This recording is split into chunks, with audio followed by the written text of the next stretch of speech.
प्रांतीय सब्जेक्ट पर अगर विधानसभा ने राज्य की पास कर दिया, गवर्नर ने उस पर साइन कर दिया, तब भी वो लागू नहीं होगा। जब तक गवर्नर जनरल साइन नहीं कर देंगे, राज्य का भी कोई कानून राज्य में लागू नहीं होगा। क्या पता चलता है इससे? सेंट्रल में तो भी पूरा कंट्रोल नहीं होगा, यानी सेंट्रल का अभी भी पूरा कंट्रोल बना रहेगा, जो गवर्नर जनरल कहेंगे वो होगा। अब प्रांतीय सब्जेक्ट बांट दिए गए, लेकिन गवर्नर जनरल इन काउंसिल के अधिकार कम नहीं किए गए। राज्य सरकार तो कानून बना सकती है, राज्य की विधानसभा, लेकिन केंद्र सरकार चाहे जिस सब्जेक्ट पे जब चाहे तब कानून बना सकती है। यही तो लिखा है, केंद्रीय विधानमंडल संपूर्ण भारत के लिए किसी भी विषय पर विधान बना सकता था, चाहे वो प्रांतीय सब्जेक्ट में ही क्यों ना हो। जब डिस्ट्रीब्यूशन ऑफ पावर होता है तो जिसको जो शक्ति दे दी गई उसका अतिक्रमण नहीं हो सकता है। जैसे राज्य सरकार राज्य सूची में जो सब्जेक्ट है उस पर केंद्र सरकार कानून नहीं बना सकती है, पता है ना? क्लियर है कि अगर जो है लॉ एंड ऑर्डर सब्जेक्ट है राज्य सरकार का, तो यहाँ का पुलिस एक्ट जो होगा वो हमारी विधानसभा ही बनाएगी, केंद्र सरकार नहीं बनाएगी उस पर कानून। लेकिन इसमें क्या था, राज्य सरकार चाहे तो बनाती रहे, लेकिन जब हमारी मर्जी होगी सेंटर की तो हम तो जो चाहेंगे वो कानून बना ही देंगे। तो ये भी तो वही हो गया ना कि शक्तियों के वितरण का दिखावा किया जा रहा है, वास्तव में शक्तियां दी नहीं जा रही हैं। जब कॉन्करेंट शक्ति हमेशा आपसे पावरफुल आदमी के पास रहेगी ही, तो फिर आपकी शक्तियों का मतलब क्या है? इसका मतलब यही है ना कि जब तक वो कह नहीं रहा है तब तक आप अपना काम करते रहिए। जिस दिन वो कहेगा कि नहीं हरा नहीं पीले से ही रंगा जाएगा, तो पीले से ही रंगना पड़ेगा आपको। तो ट्रू डिस्ट्रीब्यूशन ऑफ पावर नहीं था, ट्रू ट्रांसफर ऑफ सब्जेक्ट्स नहीं था ये, क्योंकि केंद्र सरकार की शक्तियों को कम नहीं किया गया था। जब हमारे कॉन्स्टिट्यूशन ने यूनियन लिस्ट स्टेट लिस्ट बना दी, तो स्टेट लिस्ट के सब्जेक्ट्स पे ये कह दिया ना कि यूनियन इस पे कानून नहीं बनाएगा। इसमें ऐसा नहीं था, स्टेट लिस्ट तो बना दी, लेकिन यूनियन भी कानून उस पर बनाएगा, ये भी फिक्स कर दिया। क्लियर है इतनी बात? आगे बढ़िए। तीसरी चीज, the Indian legislature was made more representative, यानी कि अब जो केंद्रीय विधानमंडल है उसको और भी मतलब संख्या उसकी और भी बढ़ाई जाएगी। कैसे? No responsibility was however introduced to the centre, यानी सेंटर में मंत्री जैसी कोई व्यवस्था अभी भी नहीं की गई। The governor general in council continue to remain responsible only to British parliament through secretary of state for India. जैसे पहले व्यवस्था चल रही थी, गवर्नर जनरल को किसको जवाब देना था? British parliament, secretary of state को। और सेक्रेटरी ऑफ स्टेट कहाँ के थे? ब्रिटिश पार्लियामेंट के थे। तो अभी भी सेंट्रल में वही सिस्टम था, गवर्नर जनरल भारत की जनता के प्रति रिस्पॉन्सिबल अभी भी नहीं बनाए गए। ठीक है, आगे चलिए। For the first time legislature was made bicameral. Central में जो हमारा लेजिस्लेचर था वो 2 सदन बनाए गए, जैसे आज है लोकसभा और राज्यसभा, बाइकैमरल है, द्विसदनीय है। इसी तरह से 2 सदन कब बनाए गए? 1919 में। पहले को कहा गया council of state, upper house, राज्य परिषद। इसमें 60 मेंबर थे, इसमें 34 कैसे थे? इलेक्टेड थे। तो बहुमत किसका हो गया? इलेक्टेड लोगों का हो गया। लेजिस्लेटिव असेंबली लोअर हाउस, इसमें 144 मेंबर्स थे, 104 इलेक्टेड थे। किसका बहुमत हो गया? इलेक्टेड लोगों का। तो ये कहा जाएगा कि उन लोगों ने सांसदों की संख्या बढ़ा दी, और उसमें भी इलेक्टेड सांसदों की संख्या और ज्यादा बढ़ा दी। क्लियर है ना? इससे पहले 1909 वाला याद करिए, प्रोविंसेज में इलेक्टेड यानी नॉन ऑफिशियल मेंबर ज्यादा हो सकते थे, लेकिन सेंटर में ऑफिशियल लोग ही ज्यादा थे। अब सेंटर में कम से कम थोड़ा सा चेंज किया गया, अब इलेक्टेड लोग ज्यादा है, गवर्नमेंट के लोग कम हैं। ठीक है ना? The power of both houses were equal, but the power to vote for supply was exclusively with the legislative assembly.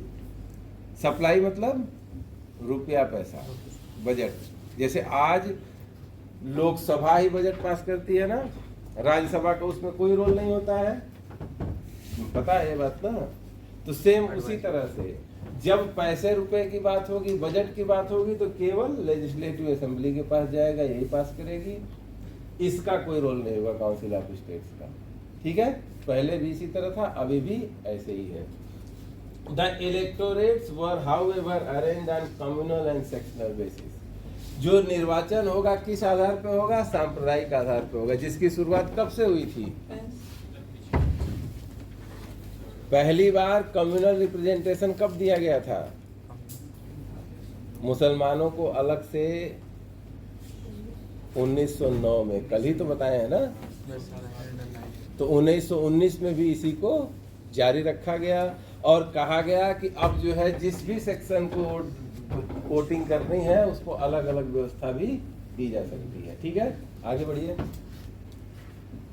केंद्रीय विधानमंडल की बाबत गवर्नर जनरल की अध्यारोही शक्तियों को निम्नलिखित रूप में बनाए रखा गया। अब देखिए, अंग्रेजों ने मत संख्या बढ़ा दी ना, अब जो है चुने हुए लोग ज्यादा हो गए। तो ऐसे खतरा हो सकता है कि भारत के लोग चुने जाएं, वो लोग जो है अपने हिसाब से कानून बना लें। लेकिन क्या आपको लगता है कि अंग्रेज ऐसा होने देंगे? तो गवर्नर जनरल को पावर देंगे इसी तरह, ताकि वो हमारी संसद को हमेशा मुर्गा बनाए रखे। तो कैसे बनाए रखेंगे, इसको देखिए उपाय। His prior permission was necessary for bills relating to certain subject. कुछ सब्जेक्ट्स ऐसे रखे गए जिसके बारे में कोई बिल पेश करना है तो गवर्नर जनरल से पहले ही अनुमति लेनी पड़ेगी। ठीक है, तो गवर्नर जनरल जब तक साइन नहीं करेंगे उन सब्जेक्ट्स पे बिल पेश ही नहीं हो सकता है। पहली चीज, he had the power of veto or reserve it for the emperor। बिना गवर्नर जनरल की साइन के एक्ट नहीं बनेगा। जैसे राष्ट्रपति की साइन के बिना नहीं बनता है, वैसे ही इसमें भी था। और गवर्नर जनरल को ये कहा गया था कि आप एक्ट कोई पास होके आएगा उस पर साइन करने से मना भी कर सकते हैं। अगर मना करना नहीं चाहते हैं तो उसको इंग्लैंड भेज सकते हैं कि इंग्लैंड के किंग हैं, वही साइन करेंगे। He had the power to implement the bill rejected by the legislature। ये क्या है? ये जरा पढ़िए। ये कैसे मजाक किया जाता है? देखो, उसे शक्ति थी कि विधानमंडल द्वारा नामंजूर विधेयक को लागू कर दे। विधानमंडल जो पास करे कि हमको ये कानून बनाना है, उस पे वो साइन कर सकते हैं, साइन करने से मना कर सकते हैं। ये तो फिर भी ठीक है कि राष्ट्रपति की साइन के बिना तो अभी भी नहीं लागू होता है। ये तो लोकतांत्रिक देशों में देखी हुई परंपरा है कि राष्ट्रपति की साइन के बिना या इंग्लैंड में किंग की साइन के बिना एक्ट नहीं बनेगा। लेकिन ये क्या है कि हमारी संसद जिस एक्ट को कहेगी कि इसको पास करना ही नहीं है, भारत के लोगों पे लागू होना ही नहीं चाहिए, उसको भी वो कानून बना सकते हैं। यही है चमत्कार, एकदम सही कह रहे हैं। ये असली है कि भारत के लोगों द्वारा चुनी हुई संसद है, उसमें इलेक्टेड लोगों का बहुमत है। सारे इलेक्टेड मेंबर ये कह रहे हैं कि हमको ये कानून नहीं चाहिए इंडिया में, और गवर्नर जनरल कहेंगे कि नहीं हम तो ये लागू करेंगे, तो लागू हो जाएगा। इससे भारत के लोग खुश होंगे? नहीं होंगे। इसके अलावा ही कुड इशू ऑर्डिनेंस, वो अध्यादेश भी जारी कर सकते थे। जब संसद सत्र में नहीं है तो अपनी मर्जी से भी कानून बना सकते थे। इसमें सबसे ज्यादा जो विरोध हुआ वो इसी का हुआ। इसका सिर्फ मतलब इतना है कि भारत की संसद में भारत के चुने हुए लोग होंगे। अगर हमारी संसद किसी कानून को रिजेक्ट करती है कि हमको ये कानून नहीं बनाना है, हम नहीं चाहते हैं कि ये कानून बने, तब भी गवर्नर जनरल वो कानून बना सकते थे। तो इसका मतलब ये शक्तियां जो दी जा रही हैं दिखावा ही तो है, इसके अलावा और क्या है? ठीक है, आगे बढ़िए। इसके अलावा इसमें क्या क्या चीजें हुई इसको देख लीजिए। लंदन में भारत के उच्चायुक्त पद का सृजन हुआ। सिविल सेवकों की भर्ती के लिए 1926 में आयोग की स्थापना की गई। यही आगे चल के क्या बना? यूपीएससी। ठीक है, तो पहली बार कब स्थापित हुआ? 1926 में। 10 साल बाद एक आयोग का गठन करना था जो इस कानून के प्रदर्शन पर एक रिपोर्ट तैयार करेगी। इसी कानून में लिखा था कि 1919 का कानून लागू होगा, 10 साल बाद एक कमेटी बनाई जाएगी जो ये देखेगी कि 1919 के कानून द्वारा जो व्यवस्था बनाई गई है वो ठीक से काम कर रही है कि नहीं कर रही है। राज्य सचिव का वेतन भारतीय राजस्व से भुगतान किया जाना था। ये और बुद्धिमानी की बात है। ब्रिटेन में वो बैठेंगे वो ब्रिटेन में, वेतन यहाँ से रिस्पॉन्सिबल होंगे ब्रिटिश संसद के प्रति। ये तनख्वाह कौन देगा? क्यों देगा? भारत के लोग ब्रिटिश जो राज्य सचिव है उनको इसलिए सैलरी देंगे, भारत के लोग अपने टैक्स थे ताकि वो भारत के लोगों पे अत्याचार कर सकें। कितना अच्छी व्यवस्था है ये, है कि नहीं? अगला पेज खोलिए। प्रत्यक्ष चुनाव की शुरुआत हुई। इससे पहले चुनाव कैसे हो रहा था? इनडायरेक्ट। तो प्रत्यक्ष चुनाव की शुरुआत कब से हुई? 1919 से। अब जनता जो है वोट देगी, वोटर लिस्ट बनेगी और लोग उसमें वोट देंगे।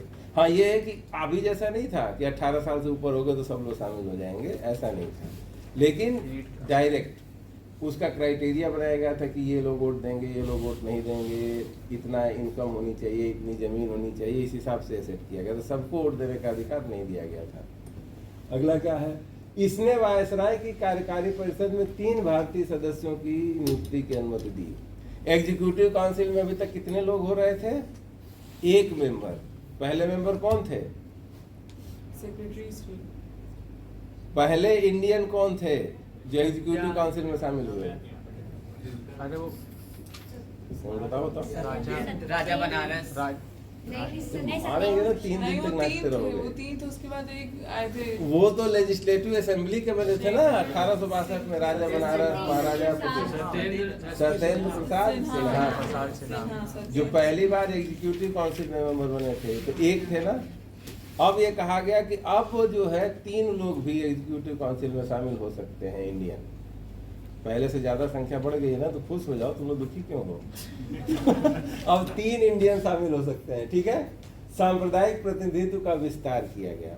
अभी तक 1909 में सबसे पहले मुस्लिम को दिया गया था सेपरेट इलेक्टोरेट, लेकिन इससे पेट नहीं भरा था क्योंकि 1-2 भारत बनाने से काम नहीं चल पा रहा था। जब तक 20-25 भारत न बन जाए, तो इन लोगों ने सेपरेट इलेक्टोरेट किसको दिया? सिखों को, ईसाइयों को, आंग्ल भारतीयों और अन्य यूरोपीय लोगों के लिए पृथक निर्वाचक मंडल का विस्तार किया गया। यानी सबको अलग अलग कर दिए। क्या करना चाहते थे? यूनिटी को तोड़ के मतलब विभाजन, डिवाइड एंड रूल, ताकि हम लोग आपस में लड़ते रहें। ठीक है, आगे बढ़िए सर। 1919 के सुधार भारत की जनता की आकांक्षाओं की पूर्ति नहीं कर सके। ये तो होना ही था, कमियां आप लोग देखते ही जा रहे हैं। इसका रीजन क्या था? प्रशासनिक संरचना एकीकृत और केंद्रीकृत बनी रही। यानी अभी भी केंद्र प्रांतों से बिल पास होगा, वो गवर्नर जनरल के पास ही जाएगा, तभी कानून बनेगा। पहली चीज हुई। दूसरी चीज क्या थी? गवर्नर जनरल जब चाहेंगे किसी भी विषय पे सब कानून बना देंगे। तो एक्चुअल में तो यूनिटरी सिस्टम चल रहा है, कोई चेंज हुआ नहीं। अगला क्या है? कोई विषय केंद्रीय या प्रांतीय या निर्णय गवर्नर जनरल करता था, न्यायालय नहीं। फिर सर बनाया ही क्यों था न्यायालय को? अरे इतना आक्रोशित मत होइए। ये केवल इसलिए बनाया गया था ताकि दिखावा किया जा सके कि हम सुधार कर रहे हैं और सुधार कुछ न हो। नाराज आक्रोशित है, आक्रोश आ रहा है इसके अंदर। ये 1919 के भारत में पहुंच गया था।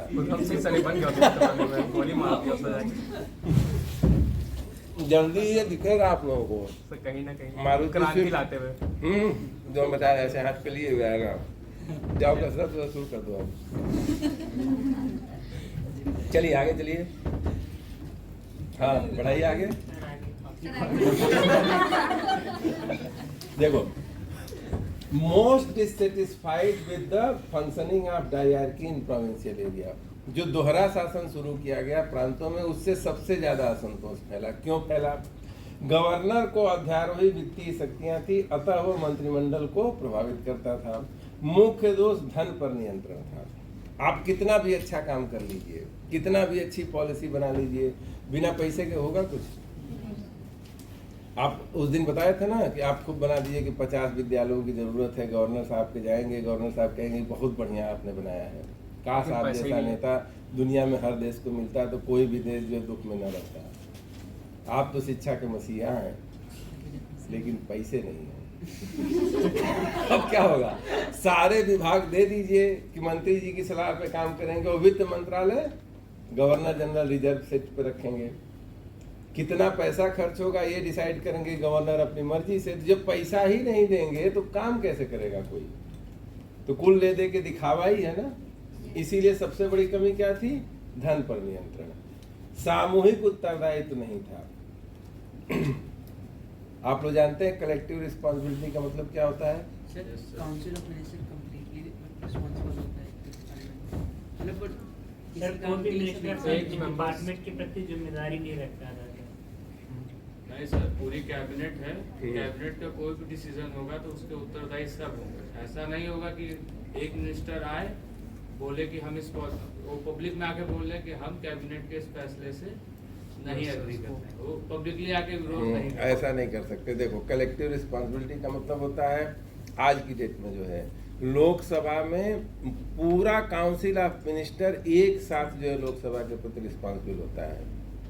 क्यों? क्योंकि जो शासन की शक्तियां हैं वो अलग अलग इंडिविजुअल मंत्री या प्रधानमंत्री को नहीं दी गई है, वो दी गई है काउंसिल ऑफ मिनिस्टर्स को।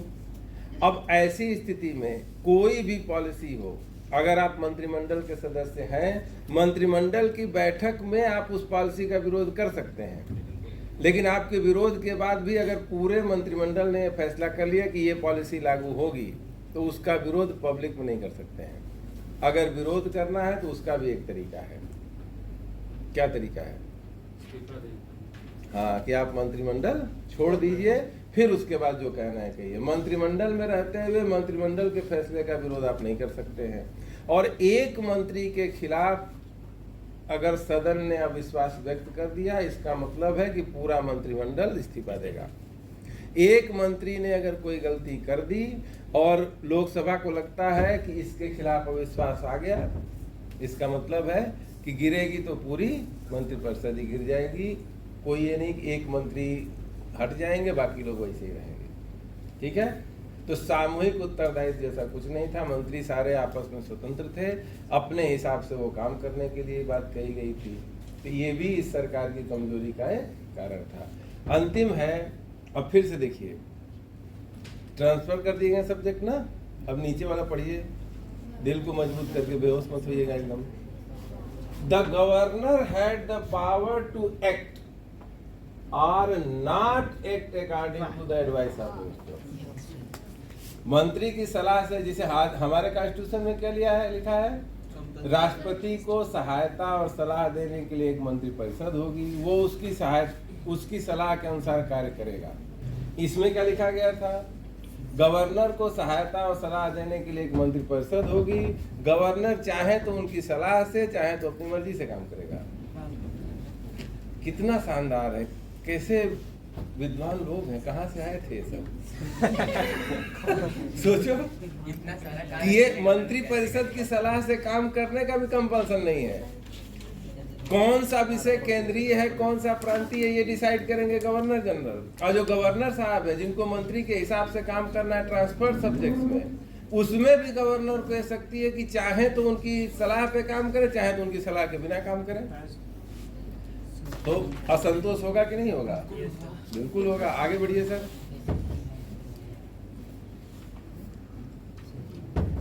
अब 1935 पे पहुंच गए हम लोग। इसमें क्या था? 1919 का एक्ट लागू हो गया। फिर 10 साल बाद एक कमेटी वाला नहीं थी ना, तो वो कमेटी बनाई गई। क्या नाम था उस कमेटी का? इसका विरोध क्यों हुआ इतना ज्यादा? इसमें कोई भी इंडियन मेंबर नहीं है। वो तो सीधा बोल देंगे और वो कि इंडियन सब कुछ बढ़िया है। वेलफेयर के लिए कमेटी बनाई गई थी, उनके बारे में जाने के लिए। वेलफेयर के लिए नहीं, मतलब उनके बारे में उनकी क्या रिव्यू है? इंडियन एडमिनिस्ट्रेशन 1919 के हिसाब से कैसे चल रहा है, जनता इससे खुश है कि नहीं है, जनता की मांग क्या है, इसको अध्ययन करने के लिए कमेटी बनी और उसमें कोई इंडियन शामिल नहीं था। तो भारत की सभी पार्टियों ने इसका विरोध किया और साइमन कमीशन का आना और भारतीय स्वतंत्रता आंदोलन का तेज हो जाना, दोनों ही एक दूसरे से जुड़ी हुई बातें हैं। असहयोग आंदोलन जब स्थगित हो गया था 2021 में, तो बीच में शांति थी। फिर जब साइमन कमीशन आया 1919 के एक्ट से तो असंतोष था ही, फिर भी लोग एडजस्ट कर रहे थे कि चलो सुधार होगा, 10 साल होने ही वाला है, कमेटी बनेगी तो हम लोग अपनी बात कहेंगे। तो लोगों की आकांक्षा तो दूसरी थी, उसको 1919 ने पूरा नहीं किया। और जब रिव्यू करने की बात आई तो लोगों की आकांक्षा पे और भी कुठाराघात कर दिया गया कि केवल अंग्रेज ही मिलके ये देखेंगे कि भारत का प्रशासन ठीक चल रहा है कि नहीं चल रहा है। तो आक्रोश और फैल गया, जगह जगह जुलूस, साइमन कमीशन का काम करना मुश्किल हो गया। साइमन गो बैक के नारे लग रहे थे। इसी में कौन सी घटना घट गई थी? वो तो 19 इसमें भी थी। सॉरी सर, वो तो रॉलेट एक्ट है। जलियन वाला बाग कहाँ गया इसमें? नेगो रिपोर्ट आई थी। लाठी चार्ज में कौन किसकी देखेंगे? लाला लाजपत राय। तो भगत सिंह ने क्या डिसीजन लिया था? इनकलाब जिंदाबाद। लाला लाजपत राय की मृत्यु हुई तभी तो भगत सिंह ने कहा कि अब समय आ गया है। यस। किसको? बहरों को सुनाने का। बहरे कौन थे उस समय? अंग्रेज, जो खाली भारतीयों की बातें नहीं सुनते थे। अंग्रेज नहीं थे बहरे, भारतीय लोग बहरे थे जो जग नहीं पा रहे थे ठीक से। वो अंग्रेजों को सुनाने के लिए थोड़ी जो है असेंबली में बम फेंके थे, और वो भी ऐसा बम फेंके थे जो जिसमें कोई छर्रा ही नहीं था।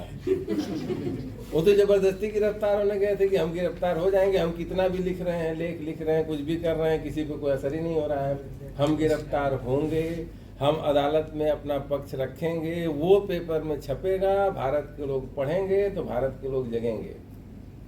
ये लक्ष्य था पूरा। और भगत सिंह की गिरफ्तारी और उनकी फांसी ने वास्तव में पूरे इंडिया को जो है उद्वेलित किया था। इसका रीजन क्या था? इससे पहले भी बहुत लोगों को फांसी उसी दी गई थी। भगत सिंह को लेके इतना ज्यादा वो क्यों हो गया था, ये बताइए। कम उम्र में।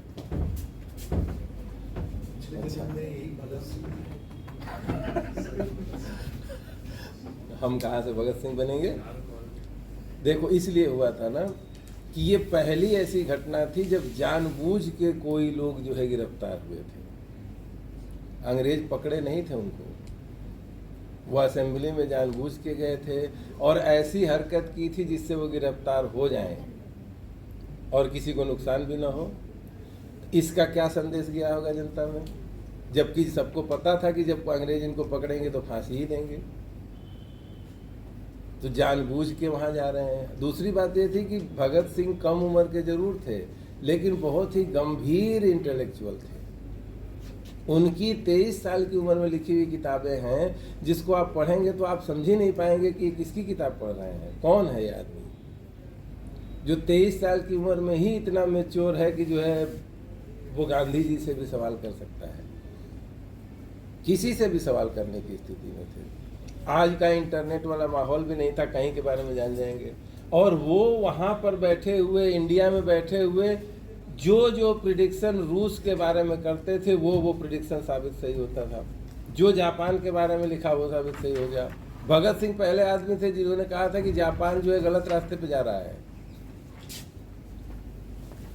और कब गलत रास्ते पे गया? दूसरे विश्व युद्ध में गया ना। और ये पहले थे जिन्होंने लिखा उससे 10-12 साल पहले है कि गलत रास्ते में जा रहा है, जापान को कंट्रोल करना पड़ेगा, नहीं तो ये देश दुनिया की जो है शांति के लिए खतरा बनेंगे सब। इसका मतलब है कि काफी उनको ज्ञान था हर एक चीज का ना। और ऐसे धार्मिक देश में उन्होंने ऐसी ऐसी चीजें लिखी कि जिसकी कोई सीमा नहीं हो सकती है, फिर भी उनकी लोकप्रियता अपरंपार रही। उसका रीजन यही था। तो साइमन कमीशन आया सारी चीज़ों को करने के लिए। देखिए इसके बारे में क्या लिखा है। The act of 1990 mention that a commission would be appointed in 10 years to review these constitutional amendment. उसी का सुधार में ही लिखा हुआ था कि 10 साल बाद इसकी समीक्षा के लिए कमेटी बनाई जाएगी। Under this the Simon commission was formed ahead of time. 10 साल से पहले ही साइमन कमीशन बना दिया गया। On whose report many recommendations was proposed. To involve Indians in creating a new constitutional framework, a series of roundtable conferences were held in 1930s. Simon commission का तो विरोध हुआ, फिर भी उसने अपनी रिपोर्ट दे दी। लेकिन ब्रिटिश पार्लियामेंट को ये लगा कि केवल अंग्रेज लोगों से बातचीत करके अगर हम सुधार करेंगे तो उसका भी हाल 1919 वाला ही हो जाएगा, असंतोष बना रहेगा। तो ब्रिटिश संसद ने, ब्रिटिश गवर्नमेंट ने कहा कि इंडियन लोगों को भी बुलाइए और उनके भी विचारों को जानिए। तो राउंड टेबल कॉन्फ्रेंस हुई 3, उसमें से एक में महात्मा गांधी भी गए थे। सेकंड वाली में तो राउंड टेबल कॉन्फ्रेंस किस लिए की गई थी? ताकि भारतीय प्रशासन में क्या सुधार किया जाना, इसके बारे में इंडियन लोगों के जो थॉट हैं, जो विचार हैं, उसको भी जाना जाए। ठीक है। These conferences included members from British government, British India and Indian princely states. In conferences में ब्रिटिश गवर्नमेंट के लोग शामिल होते थे, ब्रिटिश इंडिया जहां ब्रिटेन डायरेक्ट शासन कर रहा था वहां के लोग शामिल होते थे, और प्रिंसली स्टेट्स जो राजे रजवाड़े थे इसके भी मेंबर इसमें शामिल होते थे। आगे बढ़िए। Based on the discussions of the conferences, a white paper on constitutional reform was drafted and presented to Joint Select Committee of British Parliament. Simon commission की रिपोर्ट, 3 राउंड टेबल कॉन्फ्रेंस हुई, इसकी जितनी भी डिस्कशन हुई, इसके आधार पर जो है ज्वाइंट कमेटी पार्लियामेंट की बनाई गई। उसने इसका अध्ययन किया और एक वाइट पेपर रेडी किया कि ऐसा सुधार जो है जनता चाहती है और ब्रिटिश गवर्नमेंट को इतना सुधार करना चाहिए, इस तरह की व्यवस्था बनानी चाहिए। The recommendations on committee were incorporated in government of India act of 1935 with some amendments. जो कमेटी ने रिकमेंडेशन दी उसी के आधार पर 1935 का एक्ट बनाया गया, थोड़ा मोड़ा फेरबदल करके। ठीक है। तो 1935 के एक्ट को किन किन चीजों ने प्रभावित किया? साइमन कमीशन ने, 3 राउंड टेबल कॉन्फ्रेंसेस ने, इन सब में जो भी विचार आए, सारे विचारों को लेकर, सारे सुझावों को लेकर ब्रिटिश पार्लियामेंट की ज्वाइंट सेलेक्ट कमेटी बनी। उसने अपना विचार रखा और एक्ट का एक फार्मूला, एक प्रारूप तैयार किया। वो प्रारूप जो है ब्रिटिश संसद में रखा गया। जब वो पास हुआ तो उसी को कहा गया 1935 का एक्ट। आगे बढ़िए। अब देखिए 1935 के एक्ट में क्या था। पहली चीज ये थी कि एक बहुत विस्तृत कानून था। इसके 11 भाग और 10 अनुसूचियां थी, यानी लंबा चौड़ा संविधान ही था ये। ठीक है। इसके मेन फीचर्स क्या क्या थे? पहला, the federation and provincial autonomy. अब जो नौटंकी जो है वो सब राज्य में किए थे, डायरकी वाली, कि कुछ होंगे ट्रांसफर्ड, कुछ होंगे रिजर्व, वही नौटंकी शुरू करेंगे अब सेंटर में। तो शुरुआत देखिए कैसे करते हैं। The act of 1935 established the federation which has units, provinces and princely states. Act ने कहा कि अब भारत यूनिटरी स्टेट नहीं रहेगा। अभी तक बार बार हमने कहा ना कि एडमिनिस्ट्रेशन कैसा था, यूनिटरी था और सेंट्रलाइज था। ये एक्ट पहला था जिसने कहा कि अब जो है भारत क्या बनेगा, परिसंघ बनेगा या फेडरेशन बनेगा। और फेडरेशन के यूनिट कौन होंगे? ब्रिटिश स्टेट होंगे जहां ब्रिटेन डायरेक्ट शासन कर रहा है, इसके साथ साथ प्रिंसली स्टेट्स भी उसके पार्ट होंगे। ठीक है। यानी ब्रिटिश भारत के सारे राज्य और जितने राजे रजवाड़े हैं सबको मिला के क्या बनेगा, संघ बनेगा भारत का। ठीक है। It was optional for the princely state to join the federation. तो हम खूब अच्छा करना चाहते हैं, सब कुछ कर लेंगे, लेकिन हम कमीने भी तो हैं। तो ये दिखाई देना चाहिए कि नहीं दिखाई देना चाहिए। अब राजे रजवाड़े हैं, अपना आराम से शासन कर रहे हैं, टैक्स वसूल कर रहे हैं, खूब अय्यासी से रह रहे हैं, सेना भी नहीं रखना है, शांतिपूर्ण जीवन है उनका। उनसे कहोगे कि अपना राजपाट सौंप दो हमको, देगा कोई? तो अंग्रेज ये कह रहे थे, ब्रिटिश पार्लियामेंट ये कह रही थी कि भारत का संघ बनाया जाएगा, लेकिन वो संघ ये चाहती थी कि न बने कभी। इसीलिए तो प्रिंसली स्टेट को कहा गया कि तुम्हारी मर्जी हो तो ज्वाइन करो, न मर्जी हो तो मत ज्वाइन करो। इसका क्या रिजल्ट होगा? The princely states did not give consent, so the federation with the Act of 1935 could never be formed. किसी एक भी राजे रजवाड़े ने अपनी सहमति नहीं दी, इसलिए ये संघ कभी बना ही नहीं। अब अंग्रेज तो दोष मुक्त हो गए, क्या कहेंगे, अरे हम तो बनाना चाह रहे थे, हम तो चाहते थे कि प्रशासन में सुधार हो, लेकिन अब राजा साहब लोग देख रहे हैं ना, मान ही नहीं रहे हैं हमारी बात। दोष मुक्त हो गए कि नहीं हो गए? दोष किसके ऊपर आ गया? इंडियन लोगों पे आ गया। तो कभी भी 1935 वाला संघ बना ही नहीं, ये चीज क्लियर हो गया। Although the parts related to federation remained ineffective, yet the part related to provincial autonomy was implemented in April 1937. Bharat का संघ तो नहीं बना, वो किताब में ही रह गया, लेकिन जो प्रोविंशियल ऑटोनॉमी के प्रावधान थे 1935 के एक्ट में, वो लागू किए गए कब से? अप्रैल 1937 से। ठीक है, आगे बढ़िए। This act divided the legislative powers between provincial and central legislature. वही डिवीजन जैसे 1919 में किया गया था प्रांत और केंद्र में, इसमें भी किया गया कि ये सब्जेक्ट केंद्र के पास है, ये सब्जेक्ट प्रांत के पास है। Within its defined sphere, the provinces were no longer delegates of central government, but were independent units of administration. पहले वाले में क्या था? 1919 में केवल एजेंट थे, शक्तियां डेलीगेट की गई थी, लेकिन इसमें क्या किया गया था? डिस्ट्रीब्यूट किया गया था। जो यूनियन लिस्ट, स्टेट लिस्ट और कॉन्करेंट लिस्ट हमारे कॉन्स्टिट्यूशन में है, बिल्कुल सेम इसी तरह का डिवीजन 1935 में ही था। यानी जो अब राज्य सरकारों को दे दिया गया पावर, जो सब्जेक्ट दे दिए गए, अब वो उसी के रहेंगे, उस पर सेंट्रल गवर्नमेंट हस्तक्षेप अब नहीं करेगी। असली चीज देखिए, The governor exercised the executive power of the province on behalf of the emperor. He was not subordinate to governor general. Change हो गया कि नहीं हो गया? इससे पहले क्या था? भारत के प्रशासन की सारी जिम्मेदारी किसके पास थी? गवर्नर जनरल काउंसिल के पास थी। वो रिस्पॉन्सिबल होते थे सेक्रेटरी ऑफ स्टेट के प्रति। अब क्या किया गया? अब गवर्नर जनरल के अंडर में नहीं है, वो अब किसका प्रतिनिधि है?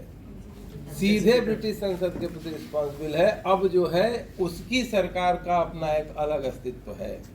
अब गवर्नर जनरल उसको हमेशा हर बात में कंट्रोल नहीं करेंगे।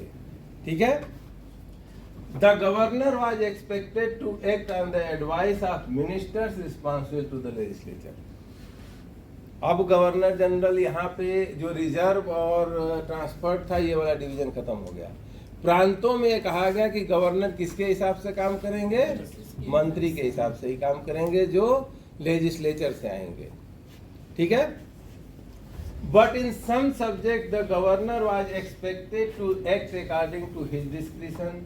Such actions were done under the control and direction of Governor General and not with the advice of the cabinet.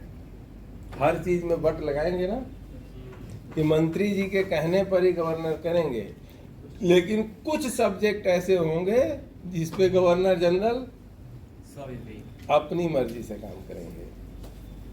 और कौन से सब्जेक्ट पे अपनी मर्जी से काम करेंगे, कौन पे मंत्री जी के कहने पे करेंगे, इसका फैसला कौन करेगा? गवर्नर साहब खुद करेंगे। इसका परिणाम क्या होगा? इसका परिणाम यही होगा जो इतिहास में आप लोगों ने पढ़ा होगा कि चुनाव होगा, लोग मंत्री बनेंगे, मुख्यमंत्री भी बनेंगे, फिर 1-1.5 साल बाद वो लोग कहेंगे कि भैया ऐसा मुख्यमंत्री बनने से अच्छा है तुम ले लो, हम नहीं मुख्यमंत्री रहेंगे। क्यों? क्योंकि जब सारा काम तुमको अपनी मर्जी से ही करना है तो तुम ही चला लो, हमको काहे लिए मुख्यमंत्री बनाए हुए हो? 1-1.5 साल बाद सारे का कौन कितने कब दे दिए? सब इस्तीफा दे दी थी सरकार, है ना। उसका रीजन यही था। ऐसा उतार चढ़ाव होगा तो कौन मुख्यमंत्री बनेगा? आप जब जैसे मान लीजिए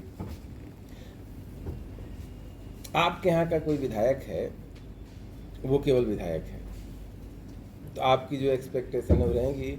जब वही विधायक मुख्यमंत्री बन गया तो एक्सपेक्टेशन बढ़ेगी कि नहीं बढ़ेगी? बढ़ जाएगी।